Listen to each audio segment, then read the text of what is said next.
Η Δήμητρα ήταν η θεά των καλλιεργειών και έκανε να αναπτύσσονται όλα τα χρήσιμα πράγματα. Το στάρι για το ψωμί, τα λουλούδια, τα φρούτα και τα λαχανικά, με τα οποία τρέφονταν όλα τα έμβια όντα.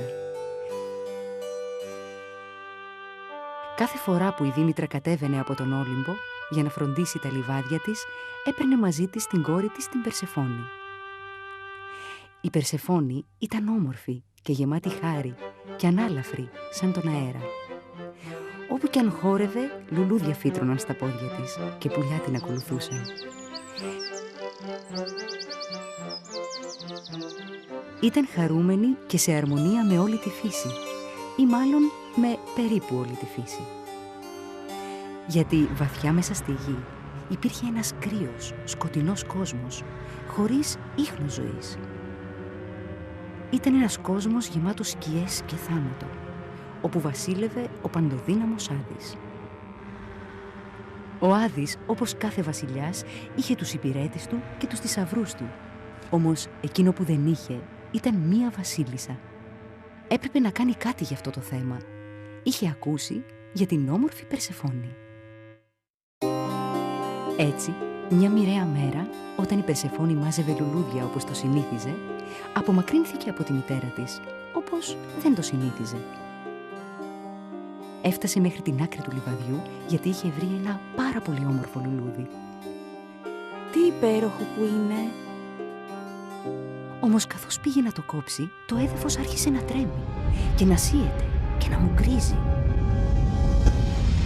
Ξαφνικά η γη σκίστηκε στα δύο και μπροστά στην έκπληκτη Περσεφόνη εμφανίστηκε ένα άρμα που το έσερναν 4 υπέροχα μαύρα άλογα και το οδηγούσε φυσικά ο Άδης. Με μία γρήγορη κίνηση βούτυξε την καημένη την Περσεφόνη. Βοήθεια! Και τη μετέφερε στο υπόγειο βασίλειό του χωρίς να αφήσει κανένα ίχνος. Εκεί στο υπόγειο βασίλειο, ο Άδης γέμισε την Περσεφόνη αστραφτερά κοσμήματα και χιτώνες, της έδωσε στέμμα και ένα θρόνο όλων δικό της.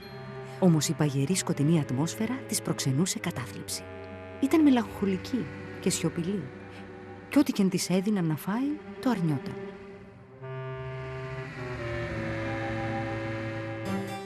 Εν τω μεταξύ στη γη, η Δήμητρα έψαχνε παντού σαν τρελή για την αγαπημένη της κόρη.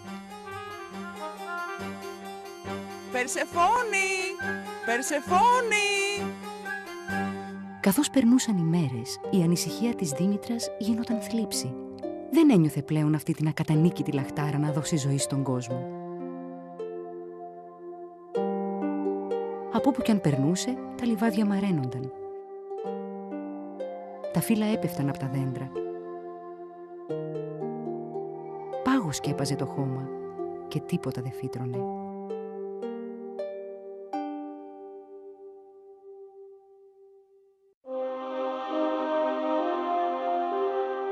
Ψηλά στον Όλυμπο, ο Μέγας Δίας, βασιλιάς όλων των ελληνικών θεών, είδε ό,τι συνέβαινε κάτω στη γη. Και δεν του άρεσε καθόλου. Εύκολα έχανε την ψυχραιμία του. Ερμή! Ναι, Δία. Ο φτεροπόδαρος Ερμής ήταν ο επίσημος αγγελιοφόρος του Δία, κάτι σαν το δεξί του χέρι. Μετέφερε επιστολές και ειδήσεις από τον Όλυμπο στη γη και το αντίστροφο. Όλα είναι νεκρά στη γη. Το ξέρω ότι της λείπει της Δήμητρας η κόρη της, όμως δεν θα πρέπει να χάσουμε και τον έλεγχο. Κυκλοφορούν φήμες ότι μπορεί ο αδελφός σου, ο Άδης, να πήγαγε την Περσεφόνη. Και ότι τέλος πάντων, ας πούμε ότι της Δήμητρας αυτό δεν της αρέσει καθόλου. Τι? Αυτό δεν μπορεί να συνεχιστεί. Η φύση πρέπει να παράγει καρπούς. Οι άνθρωποι πρέπει να φάνε. Ερμή, θα πρέπει να κάνεις μια μικρή επίσκεψη στον Άδη και να φέρεις πίσω την Περσεφόνη. Αμέσως! Ο Ερμής έφερε την είδηση ότι η Περσεφόνη ήταν ελεύθερη να φύγει. Αν ο Δίας λέει ότι μπορείς να φύγεις, τότε να φύγεις. Για να σου δείξω όμως ότι δεν σου κρατάω κακία, φάε ένα κομμάτι φρούτο για να μην κουραστείς, καθώς θα γυρίζεις σπίτι. Ο Άδης προσέφερε στην Περσεφόνη ένα ρόδι. Τα ρόδια έχουν σπόρους που τρώγονται και έχουν ωραία γεύση. Όμως στο βασίλειο του Άδη υπήρχε μια παγίδα. Όποιος έτρωγε το φαγητό του Άδη δένονταν με το βασίλειό του για πάντα. Φυσικά η Περσεφόνη δεν το ήξερε αυτό και ο Άδης δεν μπήκε στον κόπο να της το πει. Ήξερε ότι η Περσεφόνη τώρα θα έπρεπε να γυρίσει κοντά του.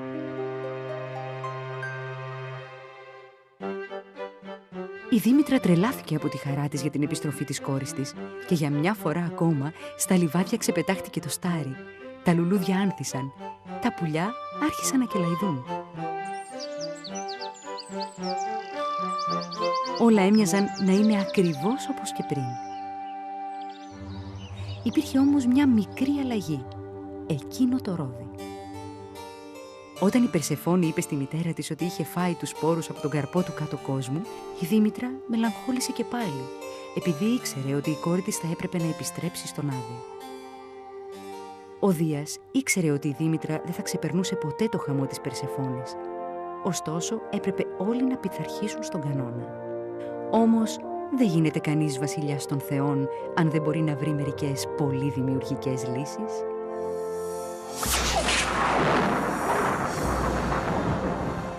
Η Περσεφόνη πρέπει να επιστρέψει. Όμως όχι για πάντα. Μονάχα για ένα μέρος του χρόνου. 1 μήνα για κάθε σπόρο που έφαγε. Σου υπόσχομαι ότι κάθε χρόνο θα ξαναγυρίζει σε σένα. Με αυτόν τον τρόπο, λοιπόν, σύμφωνα με το μύθο, έχουμε τις αλλαγές των εποχών. Κάθε χρόνο, όταν η Περσεφόνη ετοιμαζόταν να επιστρέψει στον Άδη, η Δήμητρα ένιωθε τέτοια νοσταλγία που ο αέρας πάγωνε. Τα φυτά πέθαιναν. Τα πουλιά έφευγαν μακριά. Και γινόταν ξανά χειμώνας.